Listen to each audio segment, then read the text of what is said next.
So I'm the type of guitar player that enjoys having access to a wide tonal palette. And for that reason, I've always loved the concept of a super strat with a humbucker in the bridge, 2 single coils, and a 5-way switch. It's the perfect guitar to cover a wide range of sounds.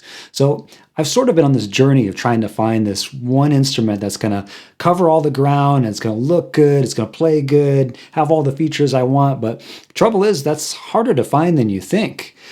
So I decided to take a chance and roll the dice on Kiesel with the Delos here, and I'm so glad that I did. Let me tell you about the specs that I chose for this instrument. So I went with an alder body, which is very traditional for a Strat style guitar. It's got a nice tonal balance and it's lightweight. I chose the burl maple top because, well, it's got a beautiful aesthetic to it and I wanted something eye-catching. This is a translucent finish, so you can see the wood grain underneath. I love that. This translucent aqua burst. Check that out. Absolutely stunning. White pearloid pickguard. This is a Godot 510 tremolo. So pretty standard looking upon first glance. 2-point pivot, but the bar stays put right where you want it, and it doesn't have that clunky feel that you find on some other companies' trims. Really smooth. I've got this set up to float. Over here, Kiesel beryllium pickups. So those are lower output, a little bit more of a vintage character. I'm liking them so far. This neck is a roasted maple neck. So you can see it's maybe just a little bit darker than a typical maple. The radius is a 12-inch radius. I'm liking that quite a bit. Rosewood fingerboard with the beautiful abalone diamond inlays. One thing I really like about this is it's got the lumen fret markers on top, so really good for on a darkened stage. You can find your way around. Up top, we got the matching headstock, and standard on all Kiesel guitars is their locking tuners, which is really helping out for the tuning stability. This thing stays in tune great. What am I missing? Well, you might want to see the back of it. Here you can see that the alder wood looks a little bit different than the top wood. So this is a lighter looking color scheme, although it's still translucent aqua burst back here as well. Almost got some peacock vibes going on back here. And this is a good thing to touch on for anybody that might be looking at a custom guitar. I wanted a translucent aqua burst, and I looked at a lot of pictures online, and it was hard to see what it's going to look like actually when you see it in person. So one thing I can say for sure is that if you do get the burl maple, keep in mind that's a dark wood, so your finish is going to come out a little darker than, say, something like maple or alder, as you can see. So burl maple and alder. So my intention with this video is to give you all a clear idea of what this Kiesel Delos sounds like. All the pickup positions, varying levels of gain, going from clean to mid-gain to heavily saturated, some lead ideas. I'm going to play isolated, and I'm also going to play a little bit in the context of a track so you can see what that's like. The sounds you're hearing are coming from the Axe-Fx 3. I'm using the digital output at 48K straight into Logic Pro. No post-processing or effects on the track itself in Logic. So you're hearing a little bit of reverb from the Axe-Fx 3, a little bit of compression. That's it. If you dig, please consider liking and subscribing. That helps me out a ton. And if I miss anything, or if you want to hear something specific from this instrument in a follow-up video, be sure and let me know in the comments below. So without further ado, let's hear what this thing can do.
Okay, so what's the verdict here? I gotta say, I'm loving this thing. The Kiesel Delos has exceeded my expectations. I'm having a lot of fun playing it and listening to the various sounds that it can produce. And I should mention that I have no affiliation with Kiesel. This is just my unbiased take on things. Is it for you? Quite possibly. They're a company that offers a lot of customizable options and at what I consider to be a very fair price point. A couple points I want to touch on. 22 frets versus 24. Why? Well, for me, I like the classic Strat vibe, and when you move this pickup down to accommodate those extra frets, you do miss out on some of that classic Stratty character. These pickups, I'm about 90% happy with, being really nitpicky here, but there's a little bit of a harshness on the neck pickup and the neck combined with the middle, right around 2200, 2500. You could dial it out with some EQ, yeah, but then when you switch back to the bridge, you might miss out on some of that high-end sizzle. So again, very nitpicky, but that's my honest take. I'm going to do a video compare these Brilliant pickups with Fender Texas Specials and also DiMarzio Cruisers. So that should be interesting to see what happens. Make sure to hit the subscribe button so you can see what that's like. If I missed anything with this, or if you have any questions about this instrument, and want to see something in a future video, definitely let me know in the comments below. That's about it for this round. I'll be back next week with another video. Thanks for watching.